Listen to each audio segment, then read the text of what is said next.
Good evening, everybody, and welcome to another edition of the After Action Report. We are very happy to have you with us here, and for those of you who came back from Adepticon, I have a feeling like you have probably seen some of the fine products from our sponsor, Admiral Tater's Ship Shop. He had prize support there for the Armada tournament there. He also was making a few sales of some items on there, had a really fantastic set of obstacles for Armada that he was premiering there, which I thought were just great to look at, and the demand was so high he didn't have enough there. But you know what? If you go online, you're going to be able to order those and get those for yourself. Also had some people asking about it at the Leviathans table. He does make templates for Leviathans, so definitely want to check that out. I'm going to thank you for being here this evening. I am very glad that you are joining us for this post-Adepticon show. Tonight we are not going to focus as much on Leviathans as we normally do, because we've got a lot to talk about with the things that happened at Adepticon, the things that we got to experience. All of us have a little bit different gaming interests, so we got to see some different games. So tonight I want to welcome the part of the crew that was there at Adepticon. We got Garrett. And we don't have Garrett audio. Let's see here. Just a Still moment. me. Okay, we got you. All right. And then we've got Ruben. How you doing, y'all? Y'all can hear me? Yep, we Great. can hear A you. little choppy. we got you there. So before I have to slip away for just a brief moment, I wanted to go ahead and let Garrett tell you about his Armada experience, because you were the top placed Republic player, weren't you, in the tournament? Nah, CIS. CIS, okay. I'm getting But confused, listen, the good players weren't playing CIS, so all that's right. why I was able to scrape out the time. I will be back in Damon's just a still moment. Damon's still number one. Yeah, Yeah, so yeah. we went there. We had a lot going on. Our group was doing Armada, 40K, Leviathans, Cyberpunk. We were doing a lot of different things. I participated in the Worlds Tournament, which was a ton of fun for Star Wars Armada. It's completely community run at this point, and it was smooth. Way better than usual. We had all our prizes sorted out. None of that ticket crap. Everybody got everything. Ticket. Yeah. Yeah, which was great. So Yeah, and I Adepticon, wandered around, and the ARC judges were all in nice bright orange shirts, so you could definitely tell who was a judge, and you could definitely Yeah. look at that person and yell "judge." So makes it a lot everything easier. ran smooth, man. Adepticon saved a bunch of stuff from years prior that got given to them. So we had tons of dice, sealed Armada product, which we have more of Which is for the a next couple of fortune years. now. Yeah, so that's pretty cool to hand out. And then lots of promo cards, just a ton of them. And your guys' area was carpeted too, which is a big deal when Yeah. you're playing. What? You played 8 games in 2 days? Yeah. If you only participated in the tournament, yeah, because you could have started on Thursday and went to Sunday. So, but X-Wing was right next to us, and we didn't even hear them, and they didn't hear us. So it was That's really good. crazy good how much carpet helps. Because I went up to the Legion tables, and it was as loud and echoey as always. So we did that. And then all the games were in the same room for us, which was convenient. Across the corner was Leviathans. And so I participated in the Hannibal campaign for one session, which was great. I did a climatic battle. I had a fleet that was battlecruiser based, because you get random fleets, and so I just my fleet. The plan was basically feed my fleet to the wolves. Were you playing the fleet that had the Austro-Hungary ship in it? Yeah. Okay, Rob. Yeah, 'cause, Rob played that in our climatic battle. Yeah, because I was able to put it in, and they could focus all their fire on it, and everything else in the game survived. So we won because of that, which was great. And then on our, because they focused 3 versus 2 on us, and then 1 versus 2 on the other side of the table. And so the other side of the table like got the control points, cleaned up a whole Italian fleet, and then Typical. our side of the battle was just the British and German fleet, just like holding like 3,500 points of French, Italians, and Russians, just like on the control point area. It was pretty awesome. So I did that, and then I talked to a few other game stuff. I had a lot of friends just all over the place. Yeah, it was nice to catch up with like, Ken from Ion Radio. It's always great he came, which is great to meet him. Tim from Krabick was there. Yeah, I didn't get to run into him this year, and then wow, I am drawing a blank. Oh, you're cutting out, Chris. Oh, I am so sorry. Yeah. So anyways, no, it was a great time. Super excited for Armada next year. I'll keep supporting that the best I can. Brought some stellar prizes out to incentivize the community, and brought back like were absurd. Yeah, the obstacles look cool. I brought back real trophies. None of this like a round confire thing on a wooden plaque. No, I brought like a pillar trophy. Something sweet. Gotta have a good pillar. Yeah, the X-Men guys were jealous. So we did that, and then went and talked to Legion. I'm not a huge fan of AMG. Like, they're okay. They're pretty good people, but just like the way the company decisions get made. But they're coming out with like air support for Legion, and so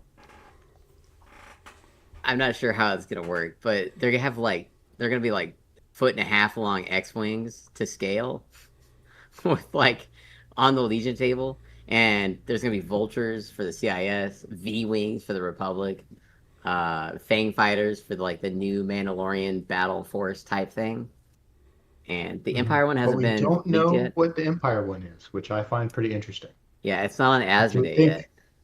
You would think it would be iconic TIE X-wing and it would sell bajillions, but who knows what it's going to be. I think it should be the TIE Striker from Rogue One on Scarif, because that's like their ground support. It looks like a dagger. If you remember the movie, it's in there, but it looks like a dagger, and it's got like tilted wings on the left and right. Yeah, I know the ship. Okay. Yeah, I know the ship you're talking about. Okay. So that's what it should be, but they'll probably do something like more marketable, because these are definitely like, hey, modelers, please buy these as well. It's got to be, right? Maybe they'll do a TIE Defender. That would be huge in scale, wouldn't it? That would be probably like too powerful, I feel like. Or if it's not powerful enough, it's like, why do it? Because that would like destroy all those other ships instantly. But it would be cool, maybe someday. But I think what this does is like we're definitely getting LATs eventually. We're definitely be getting HMP gunships for that. No questions. Because like now that scale door's been open, like all the way. So that's pretty exciting to see. The Legion players themselves were very excited. Yes, Mace Windu. Yeah, Mace Windu, Kit Fisto, Ki Mundi, all the Grandmasters, except Yoda, who's already out. So what? The 4 or 5 of them that go fight Palpatine in the last scene of Revenge. Yeah, still missing though. I can't remember there's another one that's missing from that crowd. But the Legion players are like relieved that finally like they're focusing on their game instead of trying to do 3 other games. So that's how it always feels in the beginning with AMG, and then they're like, oh, actually. Well, I feel like they were sweating bullets because they thought that Shatterpoint was going to take over the point that Legion had, and that would have been such a bad choice. Yeah.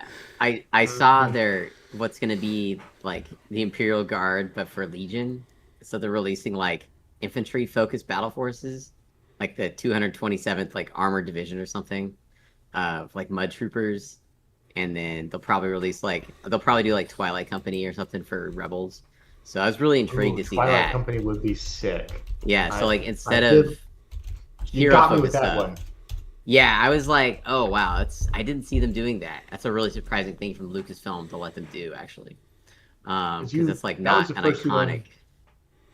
you suggested I read was the Yeah, it Twilight was Company books. the first and canon book you ever hooked me good suggested. with that one, and then you were like, you need to read the Rogue Squadron books, and I was like, well, Yeah, that Twilight Company was pretty good, Garrett. yeah. Oh, I'll and I take also your saw advice. some full scale warfare tables. I was like, oh wow, okay, that's pretty cool. So did you I'm get to intrigued by try that. I'm like, any? Did you get to try any new games? uh, I didn't demo anything. I wanted to uh visit companies that I was intrigued in already, if that makes sense. Mhm. Um, like Malediction and Leviathan specifically were my outside of Armada interests. I did go by and look at the StarCraft display. A lot of people were carrying out StarCraft boxes. I am still in the camp of this game's gonna burn hot and then like go away quickly. I don't think so. Not I with the think it sales. is. I don't think there's not enough money being made to distribute to game stores and the company overlords. I just don't think so. I'll have to be I could be honest. wrong. My opinion on it is just that there is not enough variety available there in the game to keep it going. I think that's fine. I don't think that's a problem because like the video game has the same problem, but it's because of the way StarCraft works. It's okay. Uh, it'll translate the same, I think, to the people who play it. But yeah, I'm just worried about like everybody needs cuts from like the factory to distribution to Archaon to Blizzard to Activision to the local game store. It's Yeah. a lot of slices of Yeah. pie you gotta like take out. So we'll see. But Now I I'm did get pretty a. sure every single starter sold, and damn near every single Protoss starter sold. Yeah, I That was place told they brought was cleared out by the end of 500. the event. I was told they brought 500 starters. Damn. 500, which is this is like, and again, like this is your people come to these things loaded, pumped. That's the word. They come pumped, ready to buy, right?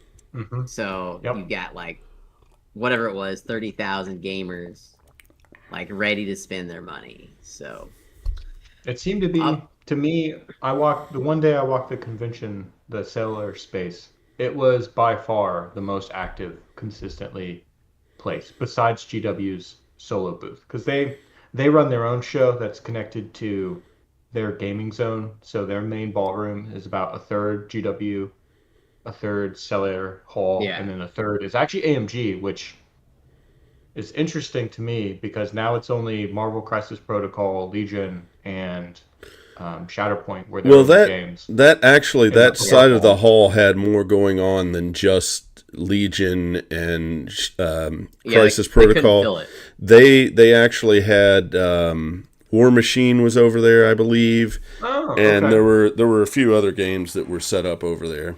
Oh, and they Yeah. Yeah, it's also not had surprising. what's the name of the card game? Oh, Unlimited. Unlimited was there, Yeah, which is really Unlimited weird was to me. there. I don't. Well, Unlimited was there That's last that's year not a too. Yeah. that's not a miniatures game. Why is it Bro, academic? they listen, Asmodee needs $1 billion, all right? Okay. They gotta sell some I'm, stuff, bro. Well, I'm glad I'm off to of this boat with this company. They to need hit $1 billion back with bucks. that StarCraft, we do have a video up on YouTube of the demo that I got to observe. You won't get to hear what the players are saying, but you do get to hear what the guy running the demo is saying. So hopefully that gave you enough information to know what's going on. I do want to go back and try to do some editing work on that video, just because, for one thing, the camera angle was a bit weird. So I apologize for that for those of you who have tried to Yeah, you're watch cutting that. out some still, Chris, a little bit. I Every think other I few think I'm just words. cutting out from Discord. I think the connection on Discord is kind of weird. I'm not sure because I'm getting Okay, strong good. signal on the feed, so that's good, and I'm getting you guys clear from your feedback on Discord. So sorry about Uh, that. what else? Oh, the Catalyst booth had like so much Leviathans. Man, there was more Hmm. Leviathans than BattleTech mechs. Uh, it It was was their generally center stage 50-50. item, man. It's pretty crazy. Yeah. I was shocked at how much there was. Mm-hmm. Because I was under the camp before we found out there was going to be stuff. There was going to be none. So like clearly there's stock. Mm-hmm. Distribute it, please, for the love of God. Send this Yeah. to the stores because like Mm-hmm. it's sold out. It's sold out starter sets, Damn near. Yeah. and Damn fleet near. boxes and Sold dice out the packs. American cruisers. Yeah, and dice Yeah, packs. I don't think they sold out the map packs, but I may be wrong on that note. nah, like map packs So, are weird because like gamers, if you're at Adepticon, you're the kind of gamer that's getting a neoprene map. Yeah, yeah. mm-hmm. None of this paper crap. People want neoprene. But I felt like I I want to needed to play have a. some maps, so I went ahead and bought it. Yeah, we gotta have them for like events because you gotta have like enough to go around. But Yeah. so we have a few now. I was surprised that there were Um, no neoprene maps for Leviathans there because they had the uh, BattleTech maps, but Tuesday Newsday, last Tuesday, I don't know, whatever Tuesday Newsday, there's a problem with the maps being produced. Mm-hmm. There cannot be made at the moment for whatever reason. I can't remember why, but like they can't make neoprene mats anymore until they figure out whatever manufacturing problem they have. So the ones we ordered from the Kickstarter retails are real valuable now. Can't lose them.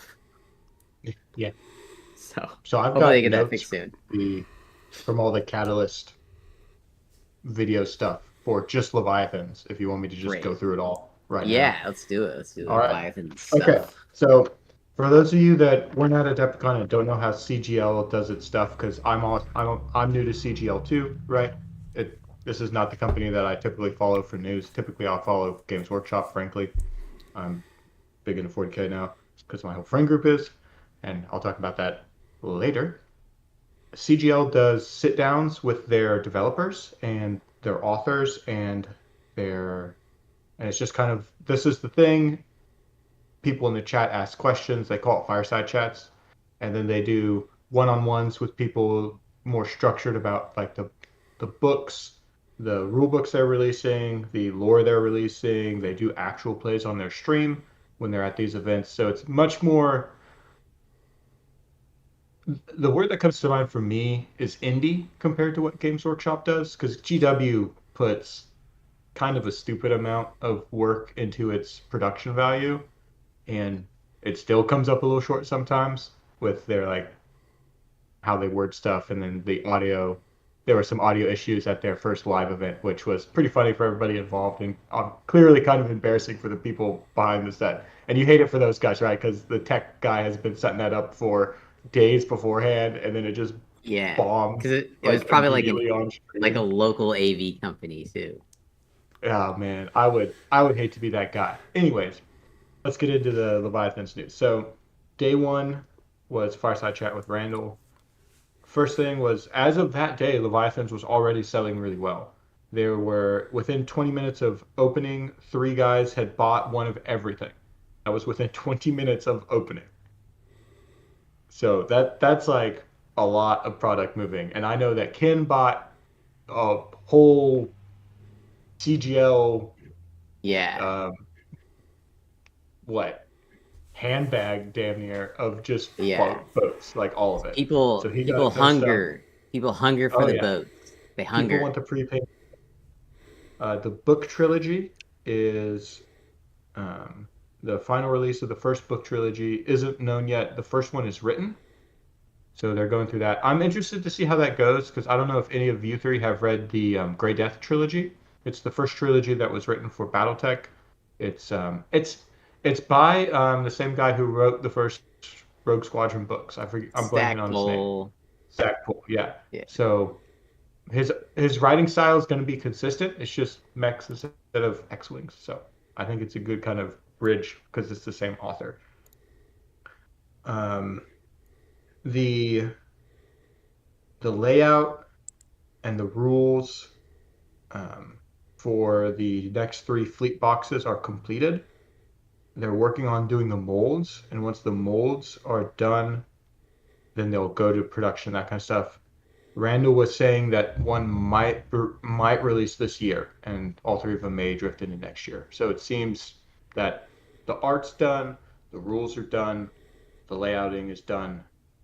So to me, that says that the box, like the actual box art and all that stuff is done. They're just making the actual models.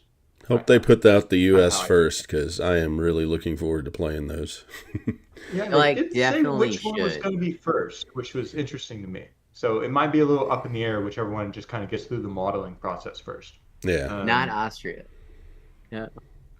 and then somebody asked what were two hopes for Leviathans in like a calendar year, and Randall said two of the three fleet boxes released, and Bryn has started the next work on the next campaign, and we'll get some more specifics about that when I for my notes from the final fireside they did, South and America. the naval and then the novels are all out because I like I like CGL's approach to how more closely they connect their novel releases and their lore to their game lines. GW kind of has so many authors and so many people at Black Library that stuff just kind of churns out constantly, and it's not as directly linked all the time to the narrative that's currently at play. And Catalyst Games Lab seems to be more closely oriented between its writing team, which seems to be smaller, and its development and release schedule. All right. So as of the live play, which was, I think it was the next day or the day after.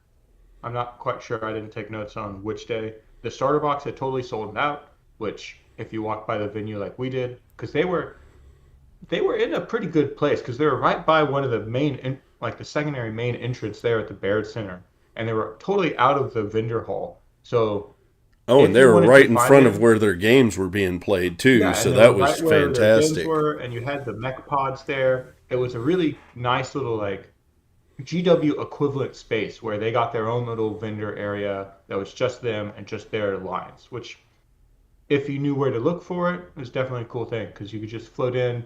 Randall and Bryn were around. I asked Bryn a couple of questions, and we'll get to those at the end because I think they're going to be really interesting for the future of like competitive, at least like non-Catalyst Games Lab competitive play.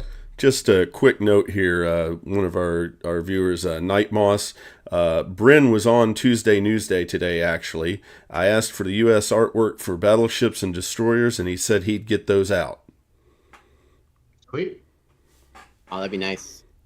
Yeah, if the layouting and formatting is done, and CGL seems to be happy to leak stuff earlier if the community asks for it when it's completed, I think that'd be really cool to see.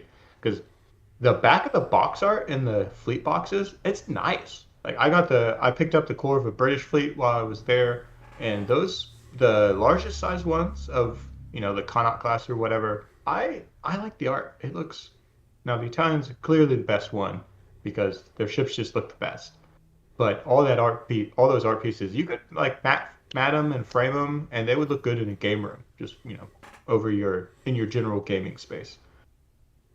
Um, Understock on the neoprenes is what's causing the European delay. So whatever could like what production issue has caused the neoprene mats to not be able to be shipped is what has caused the delay to European distributors. Um, the line of sight stuff, they mentioned it a little bit in the live play, but basically how it works is that if you're whatever damage arc that you're in is what hex you measure line of sight to. So if you're in the bow damage arc, you only measure to the bow hex. If you're in a side, you can measure to any three of those side hexes. And then when you roll for a broadside arc, that's done before you do any shot declaration, which is going to be hard for me to remember to do because it's so ingrained in me now how we've been doing it. And then once you draw to either of those two hexes. And that's of course if you're only if you're using line of sight.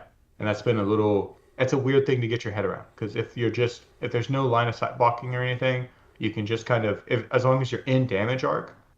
I double checked and the rolling for fore or aft just says that's where the damage is applied. So as long as if you're spearing another ship or passing in a weird way and you roll a zone, it doesn't matter unless there's clouds in the way. And then the line of sight stuff actually triggers and you draw the lines. Other than that, as long as your damage arc is good, you can shoot. And it's just applied somewhere, which is a kind of weird spot in the rules, but a lot of the rules are not they're not written like Magic. They're written like a war game, and I think a lot of people are having problems with the idea that they're written like a war game. And when you first release any war game product, we've seen it with Armada. Like Garrett knows from the first time Armada. I've heard about all the crazy stuff like Riken not being once per round. It was literally everything. You had Flotilla Wars where there were like 7 of the damn things floating around. Um, 40K's 10th edition release was absolute disaster with Wraith Knights just blowing you away. So it's not surprising to me that and not to mention that BattleTech is getting a totally another refresh of its rules, and that game has been around for 45 years or some shit. Like, Yeah. that's just how wargaming is. Yeah. So, of course, Leviathan's rules are a bit cobbled together. But that's because you've got 1,000 or more really dedicated people trying to tear it apart, and that's just kind of what happens. I mean, even Magic the Gathering was the same way, and it's still not that bad. And it's like not. It was mostly like, all right, can I shoot you here? No. Why? Yeah, that doesn't make sense. But now it makes a lot more sense. So, I really like the idea that if I can see your hex, and I'm in that damage arc, I should be able to shoot you at that hex. And it just gets applied to a weird to an area because of how everything's moving in sequence with each other. And now that light clouds also use line of sight, and we know how to accurately measure line of sight, I think the game is much more cohesive in how it flows and how all the rules work together. Especially with the pivot hex for heavy cloud too, where everything's much more unified all together with how everything works. Yes.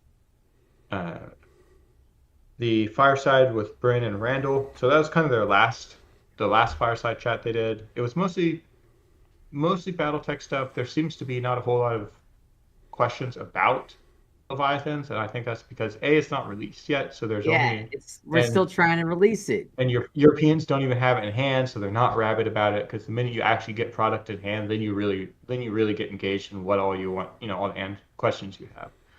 So the American fleet box is going to be mostly Ted guns, smoke generation. So basically, as you can tell, I got the old con cred. That's what I get for shaking hands and being a good sportsman instead of just giving fist bumps. Give fist bumps. I learned this the hard way. Based on what Bryn and Randall said, all the fleet boxes are going to have the same rules as the cruisers, but be expanded across a battleship, a cruiser, and 2 destroyers. So the Americans are Ted guns, smoke generators, all the stuff that we have from the cruisers. The Austro-Hungarian is ramming. The battleship might not have it. The second Type 4, there's another Type 4 in the works that might have a ram. So we do know that they seem to intend to expand those ranges beyond just the fleet box to a full relative range with 2 battleships, 2 cruisers, 3 destroyers would be my assumption. Because that's pretty much what all the factions have, is that number of different ship lines. I'm pretty sure the battleship in the Austro-Hungarian box will have a rammed engine, which means while it won't have the ram prow, that means it will be able to ram a ship that hasn't activated yet, which is really powerful for battleships.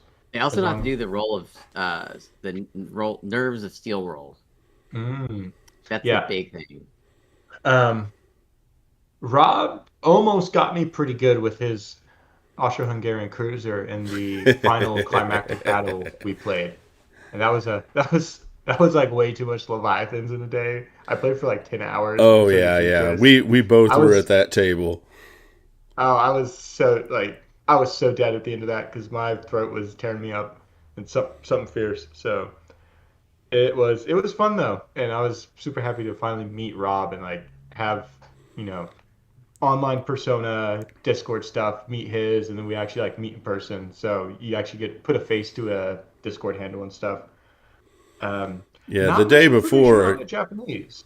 The day before I got to speak a lot to Rob, which was nice, and learned some of the background on how things were put together, which was cool to hear. How this is what the base cruiser is going to be, and we're just going to base points off of, is this better or is this worse than this base cruiser? Things along those lines. I also got to hear his thoughts about tournaments, which was really, really cool. Unfortunately, can't really share that information, but I'm looking forward to seeing if his vision gets pushed forward. It'll be really cool, I think, if it does. And just got to play a lot of Leviathans on Saturday, which was really, really nice. 2026 roadmap is within 12 months of, I assume, like he said, calendar year, so 12 months from this month is all three of the fleet boxes, new campaign box set in South America, points update in the next couple of months, probably by Origins. So it seems like they might be targeting a retail release for Origins. Potentially. I think they've had a lot of August? Or June. That's June. It's June, right? Yeah, Gen Con is August. Origins is June. June. I haven't gotten to go to Origins in a while. I miss Origins. Origins is an interesting place to release that. A smaller one. I'm really hopeful that we can get the points changes, because I think the game is, when you're playing it how I'm playing it, which is what's clearly the best ship, I'm going to play those.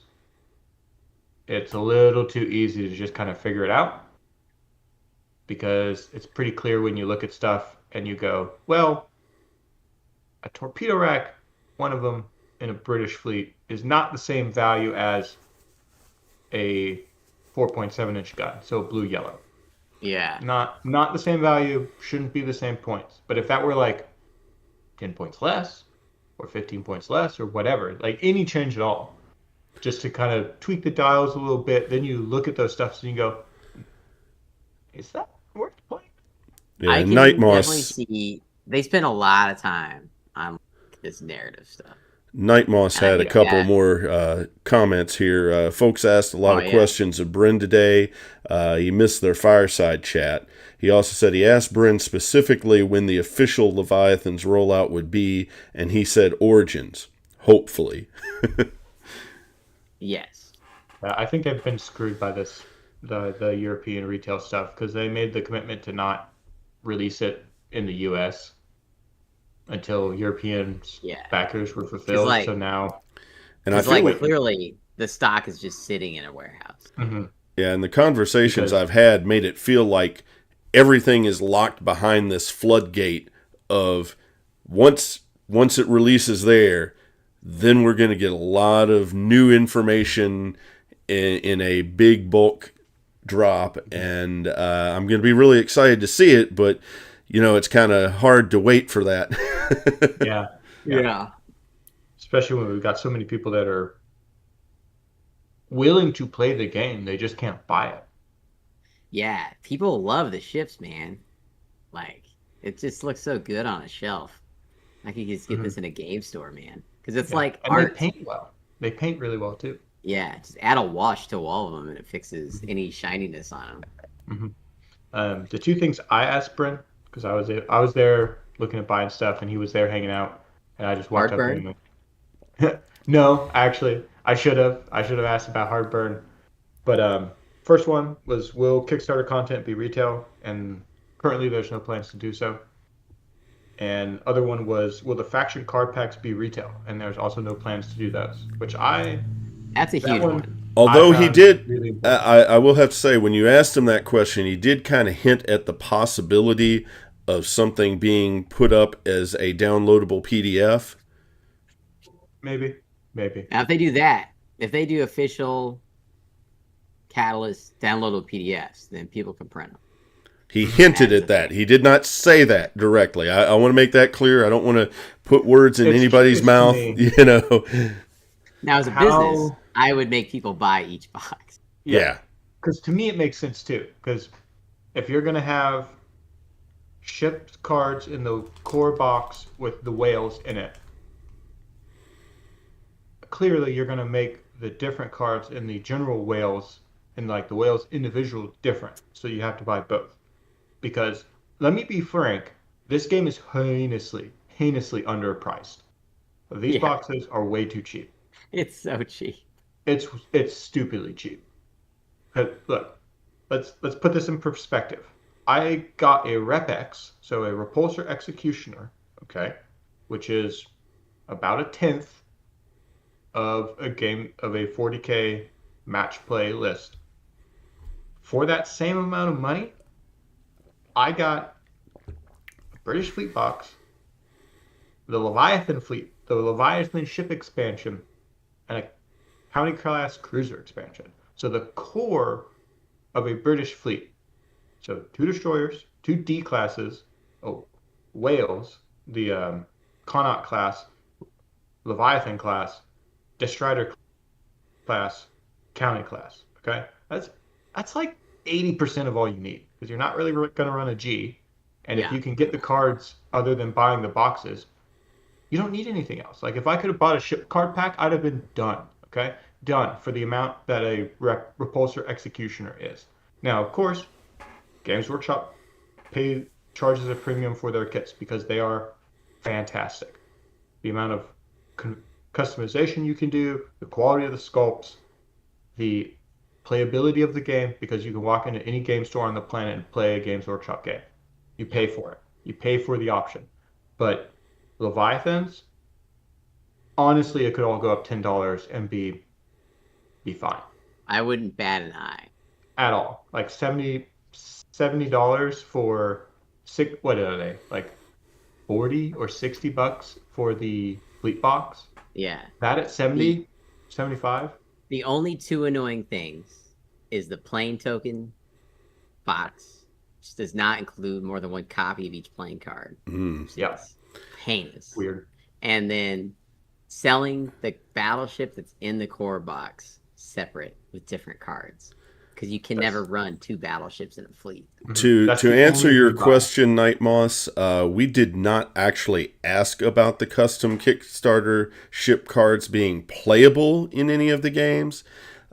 Although I asked, would they be retail available? yeah, he asked They're if they would playable. be retail available, which I think the question that you're getting at is if they run tournaments, would these cards be playable in the tournaments? Based on some of my conversations with Rob, I feel like it was never directly answered. It was never directly asked, but I have this feeling that the Kickstarter ships are not meant to be played in a tournament environment. I may be wrong. That is my... I would say in standard play, like, no. But like everything's pretty unbalanced. But they're just like especially weird. Now in campaign play, in story play, it's a totally different story. It's a totally different environment. Mhm. So Because I think it like would be really cool if you were in campaign play and those Kickstarter ships were one-off things that were only in like playable in that particular segment of the lore, and they were somehow unique in a manner where if they got destroyed, they might be a permanent loss.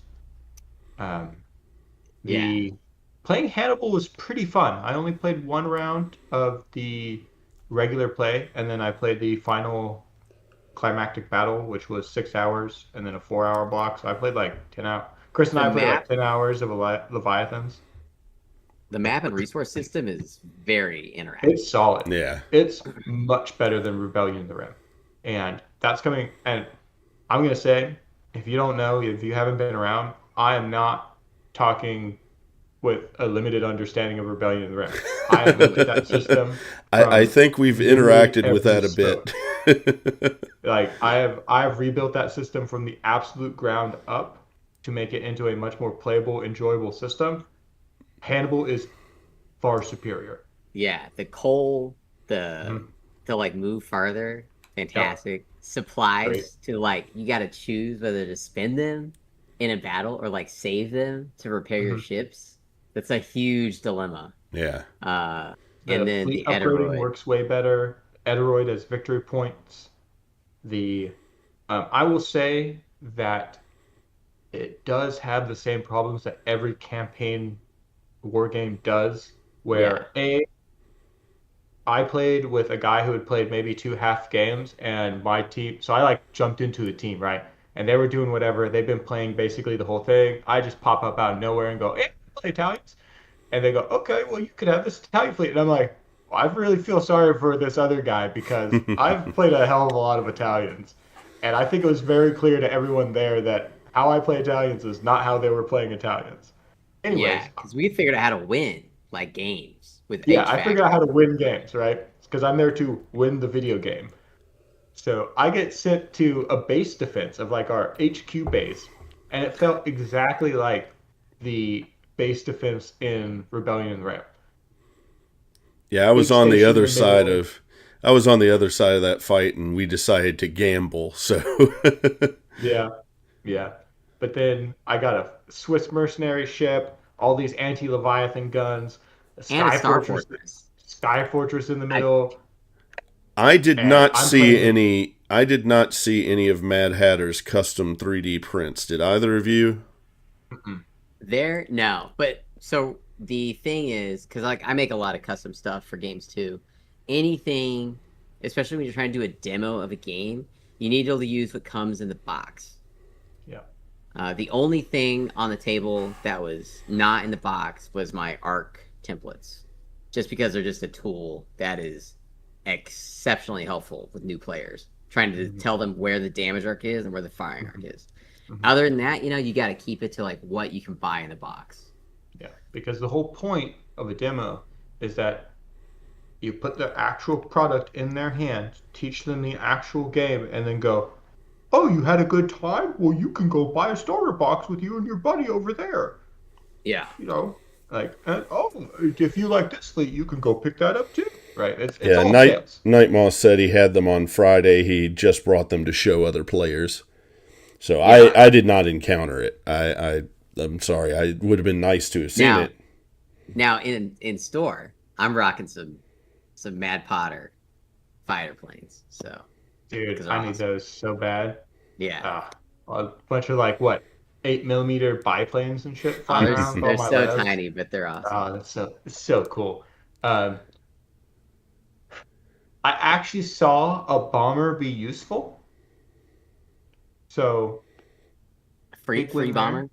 because it flew in and it bombed some anti-Leviathan guns and it killed them, and that's why my team won by like 40 points. So they're not that useful in standard play, but In standard stuff isn't campaigns. always isn't you've got to design for all the different aspects of how a game's played, and some pieces are better in certain aspects than others, and I see that. And I know what I would want all the planes to be changed to be more reasonable in standard play, and I don't think it would change the Leviathan gun stuff any. But it was fun to see those pieces around. What else? Well, I had a Oh, couple back of to what I was. experiences that I wanted to share while we still have time here. Because there were a couple of things that I did outside of the Leviathan's table that I found interesting. I had my first experiences with Battletech and Battletech Alpha Strike.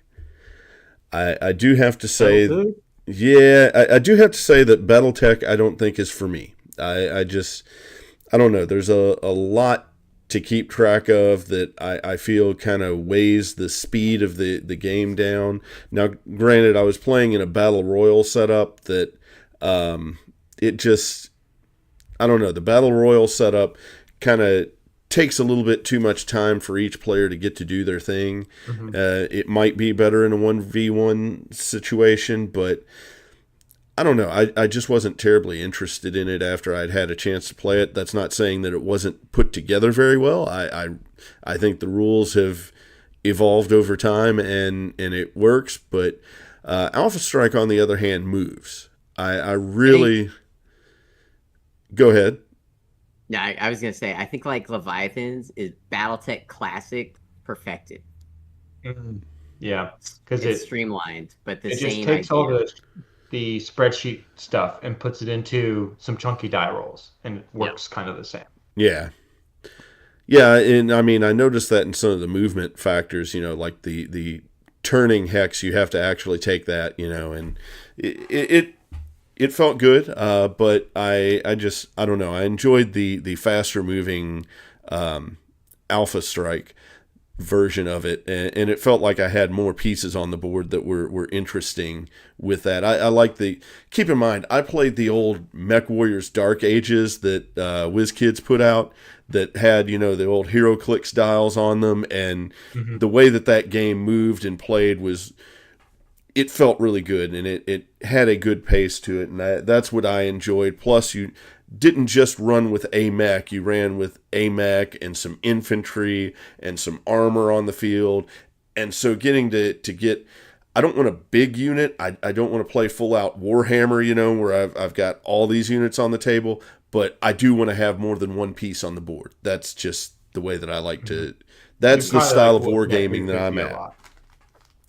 Then I also competed in a Cyberpunk Combat Zone tournament, which for the most part was a lot of fun. I like the way that the game runs, and we also, while Ruben and I were roaming the hall, got to see the setup for The Witcher, which is very, very similar to the way Cyberpunk Red is set up. The reaction system. Yeah. The Witcher. Yeah. I'm intrigued.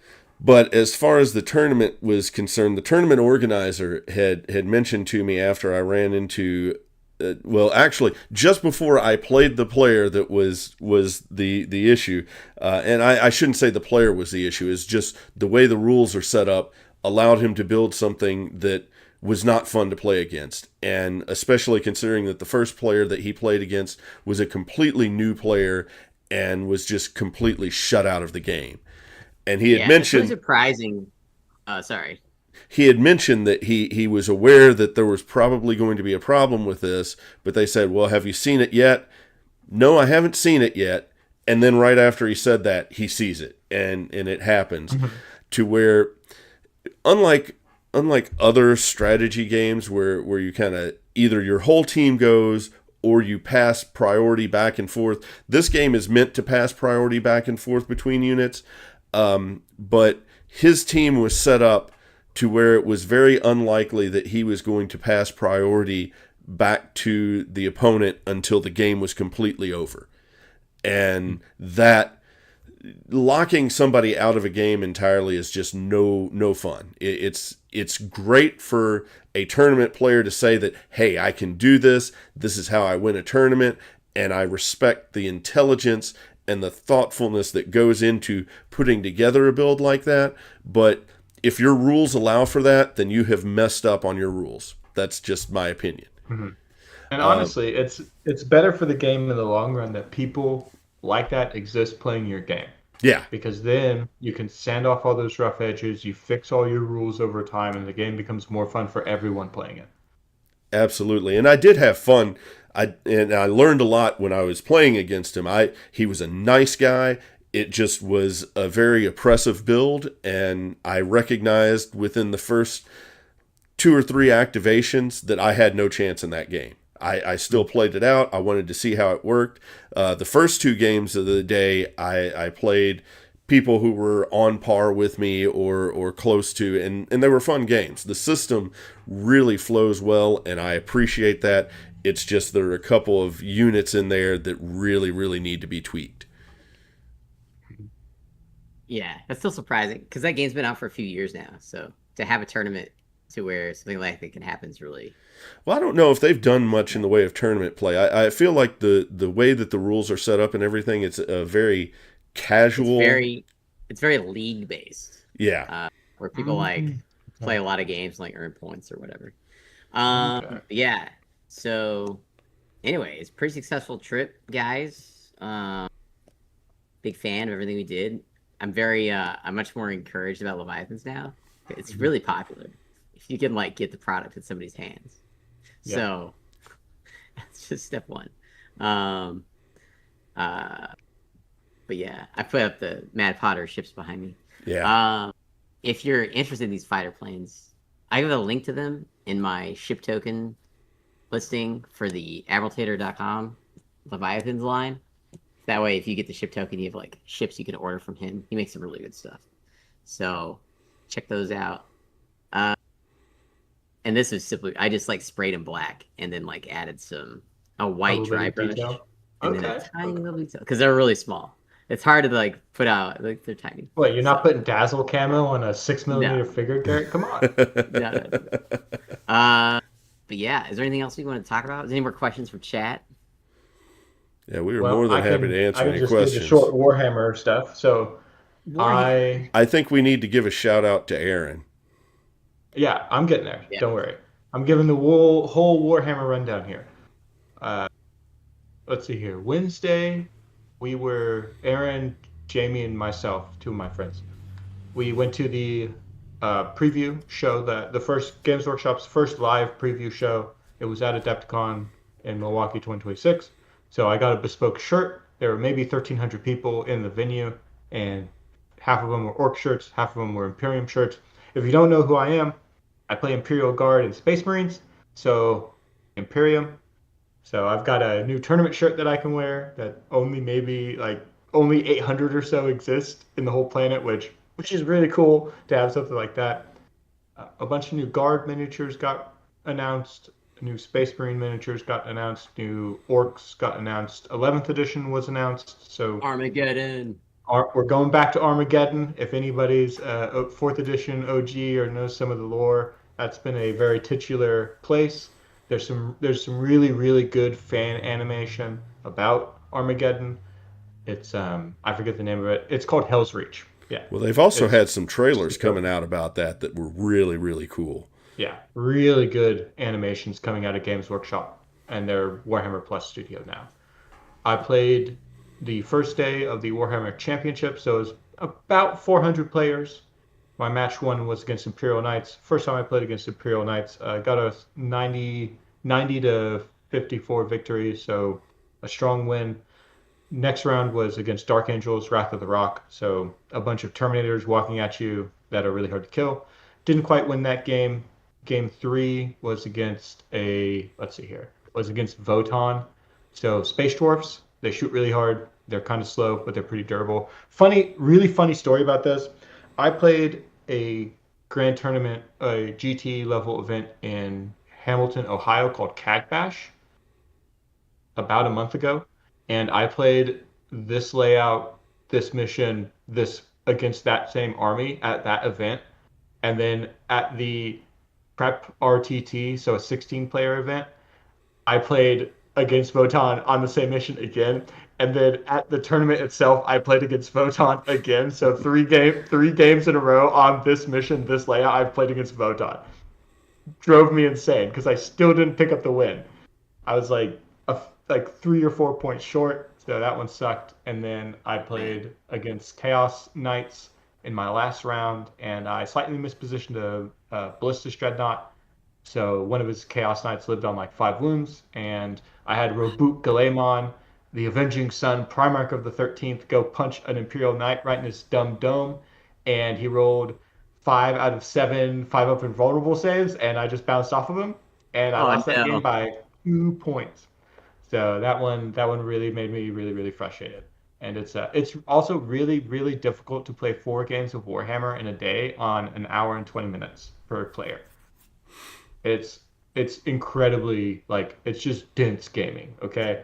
So that's why so like I did that on Thursday, I did nothing on Friday, and then I played 10 hours of Levs on Saturday. So I got like real bursts of gaming in.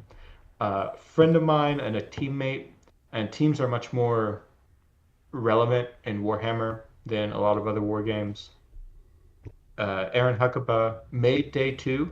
So how Adepticon works is they cut to top, I think it was top 32 or something. So you play 4 rounds.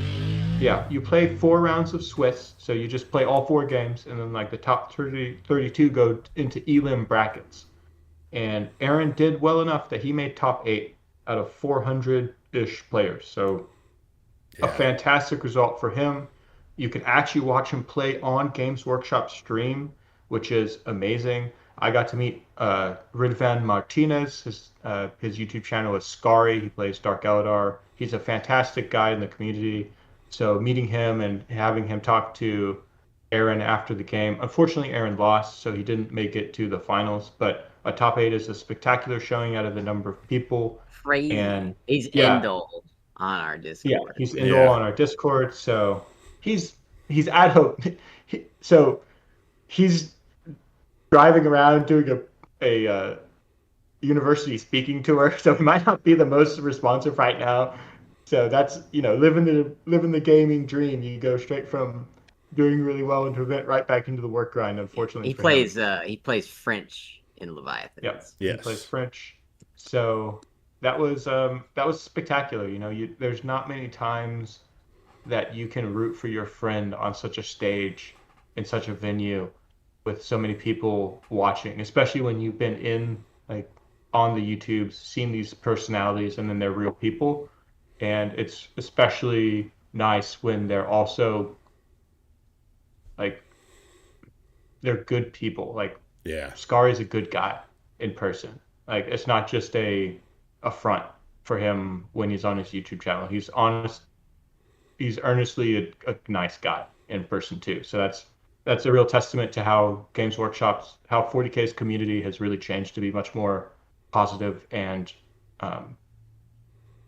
like let's see here, competitive oriented, but in the like competitive spirit, sportsmanship kind of way. So it was a great time.